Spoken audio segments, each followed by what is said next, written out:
सोबत असेल जाणीव। रोखोक बातम्यांसाठी पाहत राहा जाणीव मराठी। होऊ दे जाणीव। लाईक करा, शेअर करा आणि सबस्क्राईब करा आपल्या हक्काचे चॅनल जाणीव मराठी। आज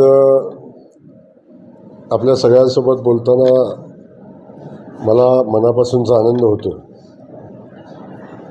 की गेल्या 14 वर्षापासून अनेकदा आपण प्रेस कॉन्फरन्स घेतल्या आणि त्यावेळी आपण खटावमानच्या पाण्याचा, जेहे कटापूरच्या पाण्याचा, उरमोडीच्या पाण्याचा, टेंबूच्या पाण्याचा असे सगळ्याच विषय घेऊन आपण अनेकदा आपण बोललो आणि आनंद या गोष्टीचा आहे की ज्या जेहे कटापूर उपसा सिंचन योजनेला कैलासवासी लक्ष्मणराव इनामदार मोदी साहेबांच्या शब्दात वकील साहेबांचं नाव आपण दिलं, ती योजनेचा पहिला टप्पा आता पूर्णत्वाला गेलेला आहे आणि त्या पहिल्या टप्प्यातलं पाणी ज्या दिवशी प्रभू श्रीरामाचं मंदिरामध्ये 520 वर्षांनी मूर्तीची प्रतिष्ठापना आदरणीय मोदींच्या हस्ते झाली, त्याच दिवशी सीतामाईंच्या पदस्पर्शानं पावन झालेल्या आमच्या सीतामाईंच्या नगरीतनं एक आख्यायिका सांगितली जाते की सीतामाईंचं वास्तव्य जेव्हा होतं, एक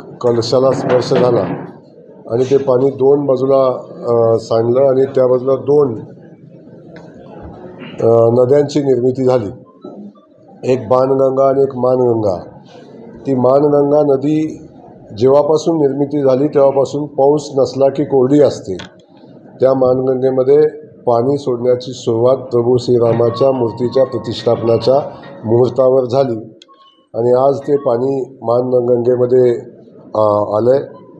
वर्धनगड बोगद्यातून कृष्णेचं पाणी आहे, ते वर्धनगड बोगद्यातून नेर तलावातनं सिरवली बोगद्यातनं अंधेरी धरणामध्ये ते पाणी आता आहे आणि त्या पाण्याचं पूजन आदरणीय या देशाचे पंतप्रधान मोदीजींच्या हस्ते व्हावं अशा पद्धतीची आमच्या सगळ्यांची भावना होती आणि खास करून मोदीजींची पण भावना होती की आदरणीय वकील साहेबांचं नाव, जे वकील साहेबांना मोदीजी गुरुवर्य मानत होते, त्या लक्ष्मणराव इनामदार साहेबांचं नाव त्या योजनेला असल्यामुळं त्यांची इच्छा याची होती।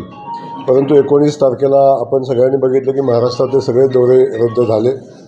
मुंबईचा कोस्टल रोडचा रद्द झाला, शिवजन्मोत्सव सोहळ्याच्या कार्यक्रमाला ते येणार होते तो रद्द झाला, पुण्यातला कार्यक्रम विमानतळाचा होता तो रद्द झाला आणि सातारचाही कॅन्सल झाला आणि आपला मानचाही कॅन्सल झाला।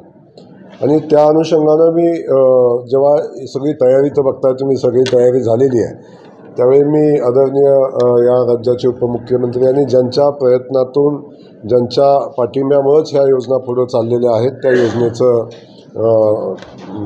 काम पुढं जात असताना त्या पाण्याचं पूजन आदरणीय फडणवीस साहेबांच्या हस्ते व्हावं अशी विनंती केली।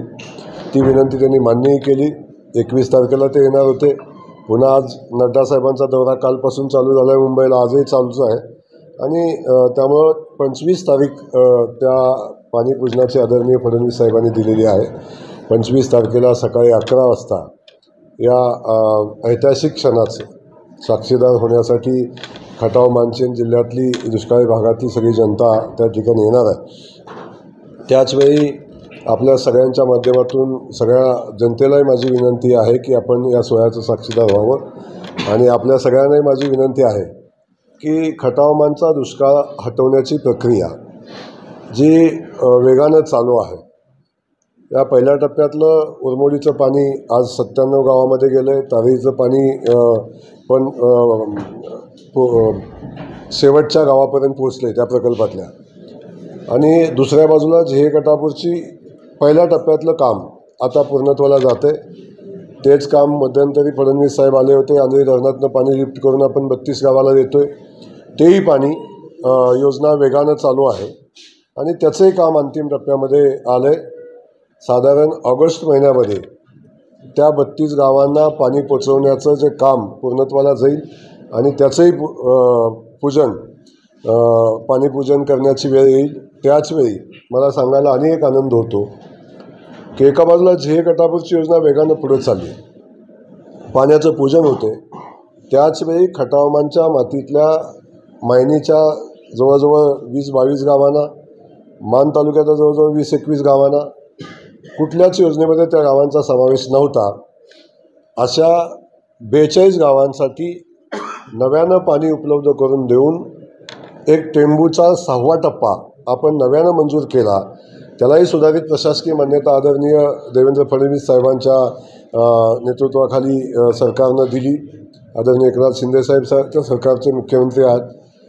पाण्याचं फेरवाटप करून 2.5 TMC पाणी मिळालं, पण त्याचा पुढचा टप्पा सुधारित प्रशासकीय मान्यताही झाली. आणि सांगायला आनंद होतो, ज्या दिवशी आदरणीय फडणवीस साहेब एका बाजूला जेहेकटापूरच्या पाण्याचं पूजन करतील, त्याच दिवशी या योजनेचं टेंडर पब्लिश करण्याची सगळी प्रक्रिया कंप्लीट होऊन ते टेंडर पब्लिश होईल. आणि साधारण जुलै महिन्याच्या शेवटी किंवा ऑगस्टमध्येच्या पहिल्या आठवड्यात जे आमचे काळेल पत्रकार मागं आहेत, त्यांच्या गावाला पाणी देण्यासाठी जी योजना आम्ही तयार केलेली आहे, त्या योजनेचं प्रत्यक्षात भूमिपूजन होईल. आणि जे आपल्या सगळ्यांची इच्छा अनेक दिवसापासूनची आहे की मोदीजींनी यावं, मोदीजींनी लक्ष्मणराव इनामदार योजनेचं पाणीपूजन करावं. कदाचित ते पाणी जे आहे आता आंधळी धरणातून आपण लिफ्ट करून देतो ते काम आणि ह्याचं भूमिपूजन हे कदाचित मोदींच्या हस्ते होणं असावं असं मला वाटतं. त्यामुळे ते त्यावेळी होईल. पण हा कार्यक्रम 25 तारखेला सकाळी 11 वाजता होतो आहे. मला माझ्या आयुष्यात याच्यापेक्षा वेगळा आनंदाचा क्षणच असू शकत नाही. म्हणजे मानच्या जनतेचा आहे आणि लक्ष्यपूर्तीच्या दृष्टीनं, दुष्काळ हटवण्याच्या दृष्टीनं दुसरं पाऊल आता पडलं आहे. उरमोडी संपली, तारई संपलं, आता जेहेकटापूर पुढं चाललं आहे. आणि शेवटच्या टप्प्यातले 2 योजना आहेत की वाढीव जेहेकटापूर, टेंबू आणि औंधचे 16 गावं. हे जेव्हा कंप्लीट आम्ही करू तेव्हा माझा मतदारसंघ 95% गावं ही पाण्याखाली येतील. आणि त्या सगळ्या प्रक्रियेला 5 वर्षाचा कालखंड लागेल, याच्यापेक्षा जास्तीचा नाही. त्यामुळे पिढ्यानपिढ्याचा दुष्काळ हटवण्याची प्रक्रिया अंतिम टप्प्यामध्ये येते, याचा मला आनंद आहे.